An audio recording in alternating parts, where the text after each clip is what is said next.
That isn't a clickbaity title, or, for that matter, AI slop, nor is it a piss take, at least not a send-up originating from moi. Stick with me here, people, as I expand on the subject. Did Maori use testicles to navigate the oceans? But before I dig into the meat and to veg, I need to give you a macro overview on the historical material I have to work with from the Polynesian perspective. Let me describe it this way. All Europeans agree that the Dutch explorer Abel Tasman discovered New Zealand in 1642. The English say yes, and the French say oui. This methodology is at odds with the Maori perspective, not helped by the fact that Maori didn't think of themselves as one people, nor did they put anything in writing. That's why there's no consensus as to, say, a single discoverer, or even when the first boats arrived, where, when, etc., etc. Most Kiwis go along with the popularised story of Kupe being the great navigator who is now believed to be numero uno Kiwi passport holder. Unaware, there are heaps of similar legends of Maori figureheads floating around.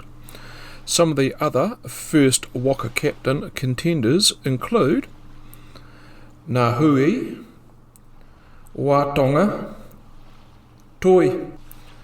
It all depends on the oral record of your iwi. That's tribe for those outside New Zealand. Dates differ alongside figureheads. Membership of the first wave varies. Number of waves of arrivals differ. Then there's the overbearing cloud, the land of the long dark cloud.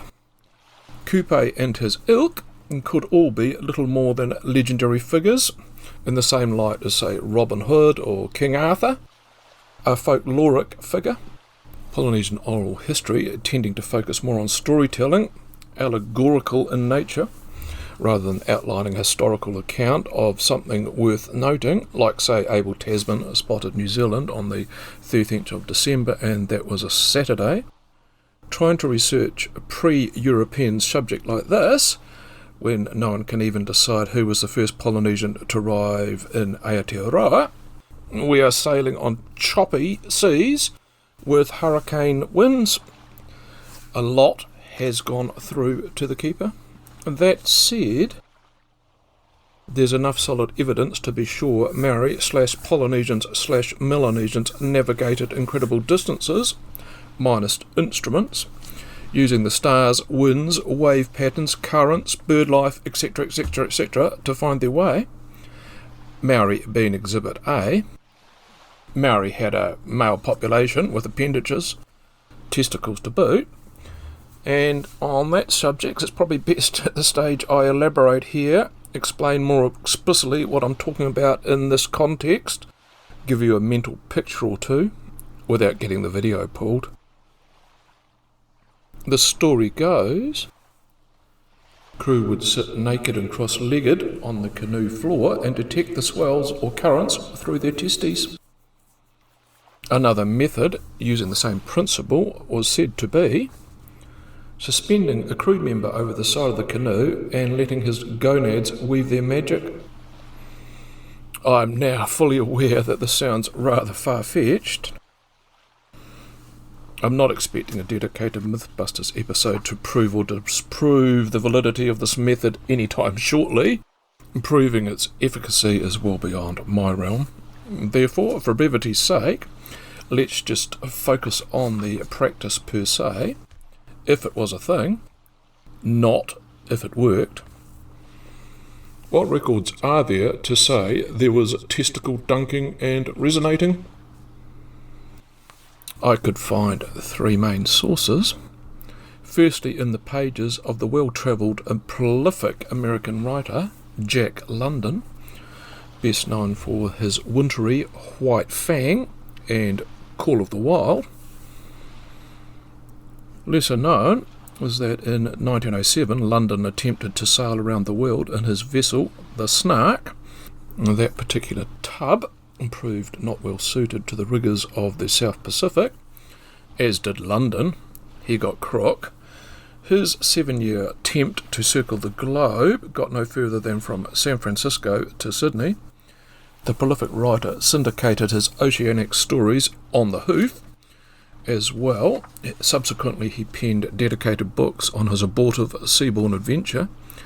One of the serialised stories, later compiled into, was The Seed of McCoy. McCoy, interestingly, was a relative of one of the Bounty mutineers, who, one thinks, got his guff off one of the locals. That we'll never know. This short story refers to, quote, unquote, Polynesian Navigational a long time ago was impressive. They believed they could gauge their distance from land by dipping one of the crew over the bow of the canoe and into the sea. The immersed individual could sense through their testicles the vibrations born of the waves resonating off the shore. How much credence you give to this particular piece of text is up to you. Other voyaging stories in the series, the book you're looking at, included sensationalised accounts of alien artefacts and feasting on human flesh on every second page. Still, something in writing to substantiate testicular charting is better than none. 1907 is the first mention I could find, which does tend to ring alarm bells. There was nothing before that. It would be another 60 years until the subject was broached again. In this book, We the Navigators by Kiwi David Lewis, in which we get way more solid evidence this was a thing. Lewis championed the cause of Polynesian navigation, recognised in the 60s that traditional Polynesian sailing and navigation methods were dying out, and he set about cataloguing oral history as well. Lewis is best known to New Zealanders for attempting to circumnavigate Antarctica single-handedly in a small steel yacht named Icebird.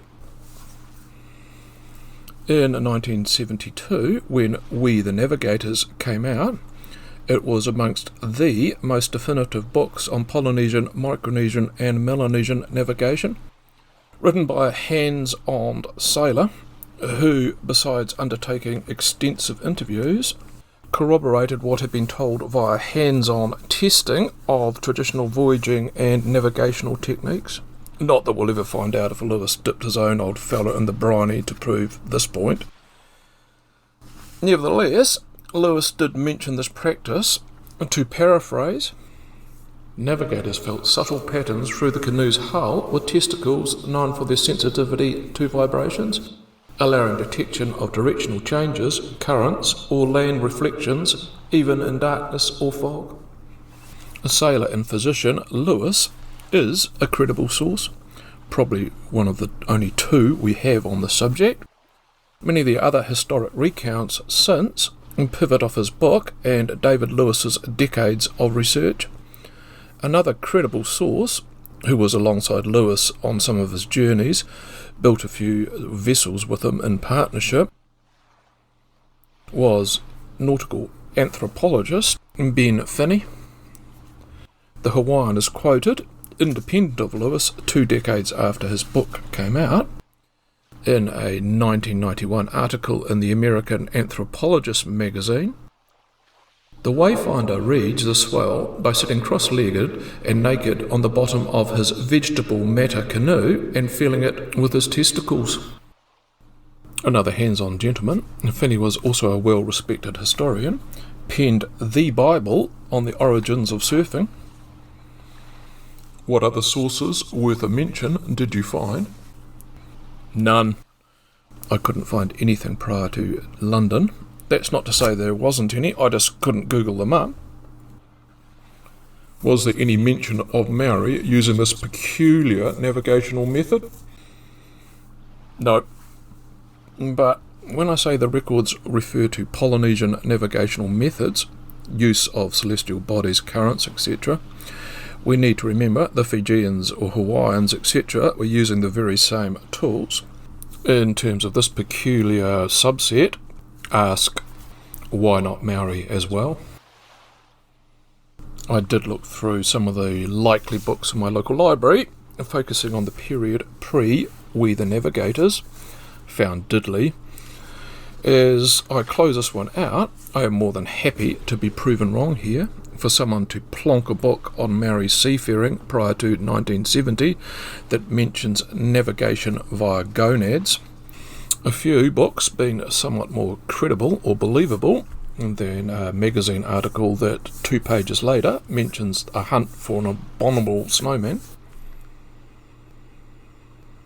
Like, say, the hunt come side adventure Sir Edmund Hillary undertook. Yes, really. Link for my video on that at the end and in the description. Hitherforth in the comments if you can add something substantive. Do I personally believe that other than stars, sun, clouds, birds, sea swells, currents, wind, smell, memorising celestial movements to chart routes, and Polynesian navigators also needed to get their balls out and dump them in the ocean, risk a nasty splinter? Nah, I'd want to see efficacy first before I budged on that, but I don't think an extraordinary and underrated Kiwi like David Lewis was taking the piss either. He had somehow found a dusty Jack London book, impulsively decided he'd throw in the testicular sailing method just for the hell of it. And David Lewis was, and still remains, an impeccable witness, a man of integrity who could smell BS at 500 metres. Plus, to add more credence to his recollect, his sailing companion wife was also an anthropologist. That's what makes this story so intriguing. Not plain nuts. Before you say, what about the stories out of Germany? There was a mention from German sources in the 1920s. Loincloth string around testicles used in seafaring context, alongside the mandatory stories of easy-to-bed, topless, sultry Pacific maidens and cannibalistic eating habits. Those stories I discounted, simply because they sounded like, what's the term? Oh, that's it. A load of bollocks. Bye for now.